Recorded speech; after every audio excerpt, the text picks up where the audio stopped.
Buenos días. ¿Se oye? Sí. Buenos días a todos. Yo, debo reconocer que cuando me invitaron me sorprendió y cuando vi la lista de asistentes dije: ¿a qué vengo yo aquí? Si yo, ya verán, yo los leo a ustedes. Entonces, yo soy médica de pueblo. En el pueblo me llamo Mariola. De hecho, soy la médica de mi pueblo, en el que he vivido toda la vida. Y me dedico a pasar consulta. Y hace un montón de años ya decidí que el que me hubieran hecho elegir entre ciencias y letras en el bachillerato me había dado mucha rabia y me puse a estudiar humanidades. Y buscando puentes encontré una cosa que se llama medicina narrativa y es en lo que he trabajado. Yo lo que les voy a contar es lo que yo hago con medicina narrativa. Y que me hayan invitado a venir aquí, a mí lo que me ha servido es para darme cuenta que lo que yo hago con medicina narrativa probablemente es enseñar valores. Aunque ese no sea el objetivo principal que yo me había planteado cuando lo hago. Y eso es, un poco lo que les quiero contar. Y a ver si no me lío. Bueno, básicamente los que han escrito esto están aquí, así que poco les puedo contar de lo que hay en el libro. Pero realmente, ¿qué pasa? Los valores se encarnan en personas. Y las personas somos seres narrativos. Nosotros nos entendemos, nos comprendemos y damos sentido al mundo contando historias. Entonces, si los valores se encarnan en personas, necesariamente requieren ser narrativos. No podemos entenderlos fuera de la narratividad.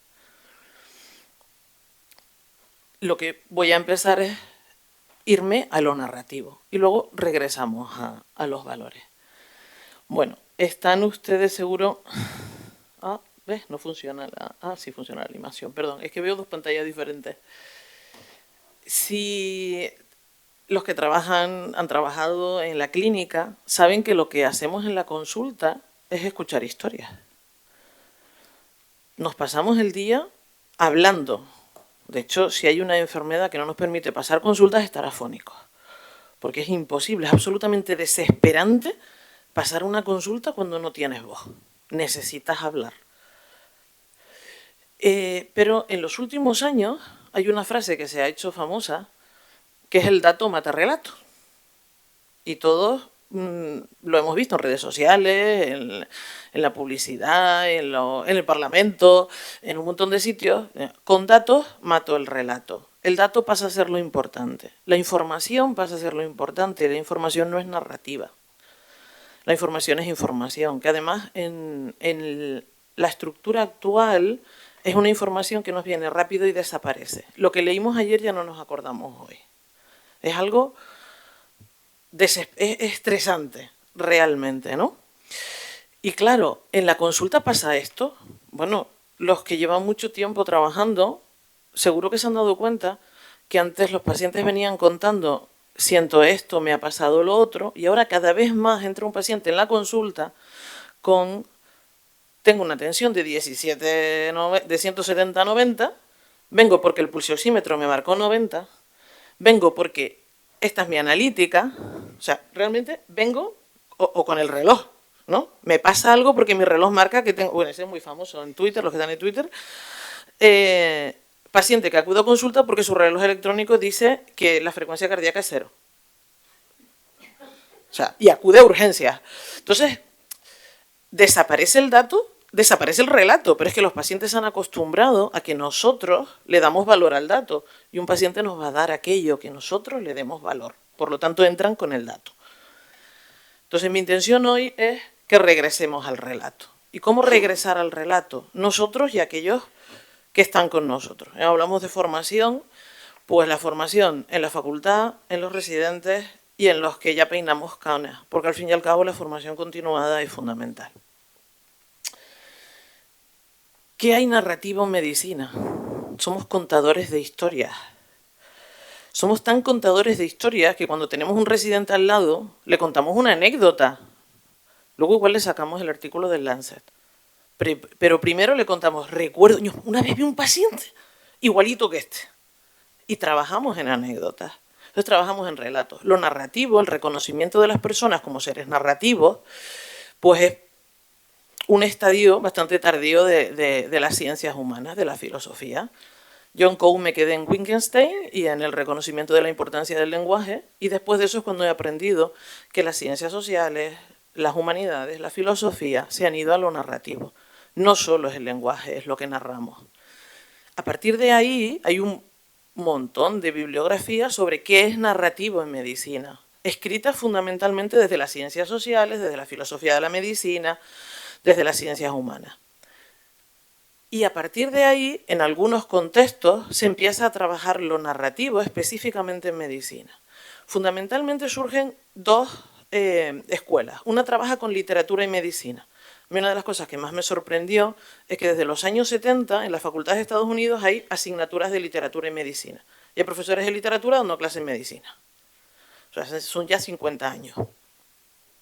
Y por otro lado surgen muchos movimientos sobre formación de profesionales reflexivos, no solo en medicina, sino la reflexividad en toda la práctica profesional. Pues en su evolución, en el año 2000, surge un nuevo movimiento, la verdad es que no sé si llamarlo movimiento, escuela, una nueva forma de pensar que parte de los dos lados. De la literatura y medicina coge las prácticas de lectura atenta de textos, y del profesional reflexivo coge prácticas de escritura reflexiva. Y eso es lo que en Columbia, liderado por la profesora Rita Charon, se vino a llamar Narrative Medicine, medicina narrativa.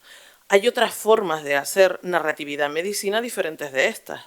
Hay otras escuelas anglosajonas con Launer y hay otras formas de trabajarlo. Yo trabajo en esta y esto es lo que les vengo a contar. ¿Qué es la medicina narrativa? Pues, en palabras de Rita, la medicina narrativa es hacer medicina en la consulta utilizando competencias narrativas, que es una cosa que aprenden los estudiantes de literatura y de filología en la facultad, pero que a nosotros no nos lo enseñan. ¿Y qué son las competencias narrativas? Las competencias narrativas son la capacidad de recibir, absorber, comprender, interpretar y actuar ante una historia. Yo recibo una historia y tengo que saber qué hacer con ella. Igual que cuando recibo un escáner tengo que saber qué hacer con él, y si no, no lo pido. Pero claro, las historias me vienen aunque no las pida, así que tengo que saber qué hacer con ellas. Pero esas habilidades no nos las enseñan de manera formal. Pero si se las enseñan a los de literatura, es que se pueden enseñar. O sea, no es que no se puedan aprender, pero es que no caen, no tienen cabida, ¿no? en nuestra cultura.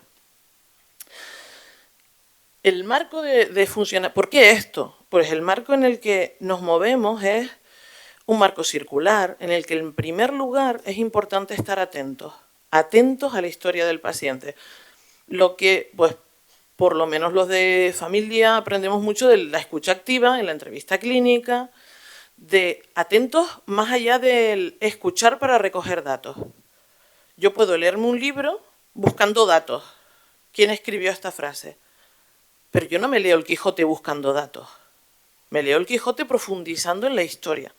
Pues se trata de esto, de escuchar la historia del paciente, no como quien busca el dato de a ver en qué momento me dice que está nervioso. Y entonces ya me quedo tranquilo porque el dolor de pecho va a ser que está nervioso. Entonces, no es escuchar de ese modo, sino escuchar con todo el ser. Rita cuenta que ella, cuando viene un paciente nuevo, suelta todo, apaga el ordenador y se pone las manos en las rodillas y le dice al paciente, cuéntame todo lo que tú crees que yo deba saber para ayudarte. Y lo deja hablar. Y ahí escucha la historia. Esto no se puede hacer todos los días con 35 pacientes, pero alguna vez lo he hecho. La segunda parte es representar. Porque yo he escuchado, yo tengo que escribirlo. Hay otras formas de representar cuando lo hacemos en academia, pero yo tengo que escribir eso. ¿De qué me sirve escribirlo? Me sirve para darme cuenta del modo en el que yo mismo influyo en la lectura de esa historia. Todos los que tengan hábito de escribir saben que cuando empiezan a escribir surgen cosas que no sabían que tenían dentro. Pues este es el proceso. ¿Por qué? Porque la historia que yo termino recibiendo no es la historia del paciente, es la historia del paciente modulada por mi propia historia. Yo soy parte de la creación de eso. Entonces, como soy parte de la creación, tengo que ser consciente de qué parte soy y lo escribo. Hay algunos compañeros que trabajan con medicina narrativa que luego le dan la historia al paciente para que corrobore que eso era exactamente lo que quería contar y que yo lo he entendido. Esas son prácticas que en el día a día no es factible hacerlo con todos, pero que son muy satisfactorias cuando las haces. Para ti y para el paciente, que se siente reconocido. ¿Y por qué lo hacemos? Pues esto lo podemos hacer porque nos encanta leer y nos encanta escribir. No, lo hacemos porque esto mejora la relación. Esto crea una relación. De repente sabemos uno del otro. Entonces, aquí lo que trabajamos realmente es la relación entre el profesional y el paciente. Aunque se habla de medicina narrativa hoy en día, esto se enseña a periodistas, a abogados, a trabajadores sociales, a cualquiera que trabaje delante del sufrimiento de otro. ¿Cuál es el método? El método básico, Princeps, es lo que se llama la lectura atenta. Trabajamos la lectura. ¿Por qué la lectura? Porque es un sucedáneo, un proxy de la escucha. Si yo escucho una historia, la escucho una vez. Poder practicar todas estas técnicas escuchando una historia una sola vez es más difícil que con un texto que tengo delante, una imagen, y vuelvo y lo voy trabajando. Los que, bueno, no sé cuántos de ustedes son de la época, llegaron a ver Karate Kid. No sé si se acuerdan que el maestro, para enseñar karate a Karate Kid, lo puso a limpiar cristales. Los músicos aprendemos música haciendo escalas, pero nadie va a un auditorio a oír una escala. La repetición de la técnica, de la dinámica, es lo que hace que cuando me enfrento a la situación real, las ponga en marcha de modo intuitivo, de modo automático. Y por eso lo enseño de una manera y lo practico de otra manera.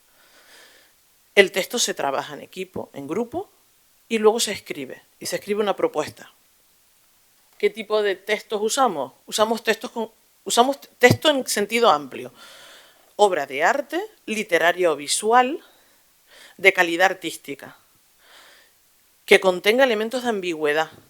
Que invite a distintas interpretaciones, para que aprendamos que no hay una historia. Que hay múltiples historias y que hay múltiples perspectivas de interpretar la historia. Cualquier género, poesía, teatro, literatura, historia corta. ¿De qué depende? Pues depende mucho del ponente, lo que se sienta cómodo, y del auditorio. No es lo mismo a un grupo de estudiantes que les das una novela corta y se la van leyendo y trabajas con ellos, que un grupo de profesionales en las que sabes que tienes 10 minutos para leer el texto y tiene que poder leerse y comentarse en 10 minutos, y coges un poema de 3 párrafos. Entonces depende mucho de la situación. Lo que sí es muy importante es que el tema no sea médico. Porque cuando el tema es médico, los médicos diagnosticamos al texto. O sea, vemos el texto y estamos buscando el diagnóstico de lo que le ocurre al personaje. Y aquí lo que hacemos es aprender competencias narrativas. Entonces, al menos de entrada, hasta que cuando trabajas con gente con mucha experiencia y empiezas a meter pues enfermedad, sufrimiento, nosotros trabajamos con textos que no tienen nada que ver con la medicina. La tristeza de Chekhov, música. Yo he utilizado el poema de Machado con la canción de Serrat. Vídeos cortos, cuadros. Este es de Los cosechadores, de Bruegel el Viejo. Lo utilizo en cursos de relaciones interprofesionales para terminar hablando del trabajo en equipo. Pintura abstracta, arrugas, es un texto precioso. El moderador lleva preguntas. ¿Y cuáles son las preguntas? Las que te permiten analizar la historia. Tiempo, ¿cuándo? Lugar, ¿dónde? Trama, ¿qué ves? ¿Qué oyes? ¿Quién habla? La voz. ¿Quién es el narrador? ¿Quién cuenta la historia y de quién es la historia? Eso es la consulta súper importante. ¿Quién me contó la historia y de quién es la historia? ¿Y qué siento? ¿Qué siento cuando en respuesta a este texto? Ese es el deseo. El deseo de cualquier obra literaria es descubrir por qué me cuentan esta historia, a dónde me quieren llevar. Y ese es el análisis que hacemos en grupo. Y es sorprendente lo que va apareciendo, de modo que cuando unos ven una cosa, otros descubren un detalle del texto. Cuando usamos pintura o cuando usamos vídeos cortos, hacemos preguntas específicas. Muchas veces, ¿qué colores? ¿Qué te llama la atención? ¿Qué imagen? ¿Qué crees que quería decir el que ha sacado tal fotografía? Y yo he usado textos en entornos diferentes y las respuestas son diferentes, ¿eh? O sea, las historias que se crean con algo tan objetivo como una foto, que no cambia, que no cambió ningún color, es impresionante. O sea, la gente va descubriendo con la experiencia que lo que ellos están viendo no es lo que está viendo el de al lado. Eso también ocurre en la consulta. Es súper útil cuando los residentes hacen esto y entonces comprenden por qué cuando ellos hacen una historia y luego viene el adjunto y la hace otra vez salen diferentes, ¿no? Ya se le quita un poco el peso de por qué mi historia es diferente. Y luego les proponemos un texto, les proponemos una escritura. Esa escritura que proponemos es abierta, va dirigida, pero es abierta, de modo que permite que a cada uno le puedan salir cosas completamente diferentes. Es una invitación siempre a la sombra del texto. Es importante, por ejemplo, yo preparo varias propuestas por si acaso la discusión va por distintos derroteros. Y siempre se hace en positivo o neutro. Si el texto va sobre la sorpresa, no les pongo, por favor, escribe sobre una vez que quedaste malamente sorprendido. Si no escribes, por ejemplo, escribe sobre una ocasión en que te llevaste una sorpresa.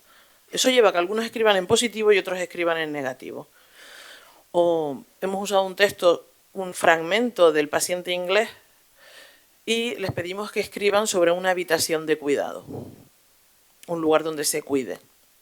La gente escribe verso, historias cortas, experiencias personales, ensayos. O sea, cada uno le sale lo que le sale. Es importante que nosotros les decimos desde el principio que aquí no hay respuestas correctas, todo está bien. O sea, aquí nadie lo hace mal. Y después pedimos voluntarios a que lo lean. De este modo ya vamos empezando a movernos de la lectura a la escucha. Le pedimos a voluntarios, los que quieran, que lo lean en voz alta, cuando los grupos son internacionales, en el idioma que lo hayan escrito, y los compañeros responden con esas mismas preguntas que hicimos al texto primero, ¿no? El dónde, el cuándo, qué veo, qué siento. Y el autor tiene prohibido explicar el texto. No puede introducirlo, no puede terminarlo y no puede aclararlo. Porque lo que queremos es que el autor vea cómo los demás responden a lo que tú escribiste que te pareció tan claro y qué es lo que ven, ¿no? Esto, por ejemplo, es el esquema de preguntas que usan en la Facultad de Medicina de Columbia, que han entregado a los profesores, a los tutores de las prácticas clínicas, para los textos que hacen los residentes y los alumnos en las rotaciones. Entonces tienen, claro, mucha gente no está entrenada y dice, bueno, pues ¿qué le puedes preguntar? ¿Qué ves? ¿Qué siento? Yo cuando tú me escribes esto, ¿qué colores veo? ¿Por qué has escrito esto? ¿No? Eso funciona, lo que yo les he contado son normalmente talleres, seminarios, como lo hacemos, pero hay otras técnicas que podemos usar. Una es la historia clínica paralela. La historia clínica paralela es, por favor, tú vas a ver a un paciente, en la historia clínica electrónica escribes lo que se puede escribir, es un género claro, concreto, donde hay cosas permitidas y cosas no permitidas, y en la historia clínica paralela escribe todo lo que no pudiste escribir allí. ¿No? Pues entré por la puerta y el paciente tenía la misma cara que mi padre. Todo eso que no puedes escribir y que tienes dentro lo escribes en la paralela. Y esto es lo que se comenta con el supervisor o en reuniones cortas. Otra técnica es la cocreación de la historia, que es lo que les conté antes. El paciente me la cuenta, yo la escribo y se la devuelvo. Igual en el futuro, tal y como van caminando las cosas, los pacientes van a leer lo que nosotros escribimos en la historia. Y escribir. No solo leer, sino escribir. El objetivo es adquirir competencias narrativas. Yo hasta aquí no me había planteado como objetivo, o sea, qué relación tenía esto con los valores. Que la tiene. Es trabajar la narración frente a la información, es descubrir los elementos básicos del trabajo narrativo y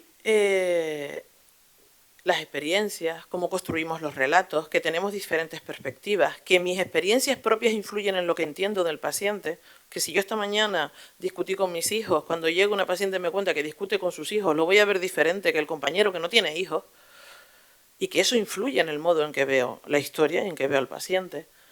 Mi experiencia no es lo mismo ver al paciente cuando llevo 6 meses trabajando que cuando llevo 25 años trabajando. O sea, todo esto influye, pero todo esto no sabemos que influye. Nosotros, de algún modo, salimos de la facultad y a veces en la residencia pensando que somos seres puros, libres de influencias externas, completamente objetivos cuando nos acercamos al paciente. Y lo que a mí me pasa no influye. Y lo que yo soy es parte de la relación. Este aprendizaje, y tal y como se nos presenta, dice, a ver, esto es súper teórico. ¿Cómo se pasa esto a la práctica? Eso está en los alumnos.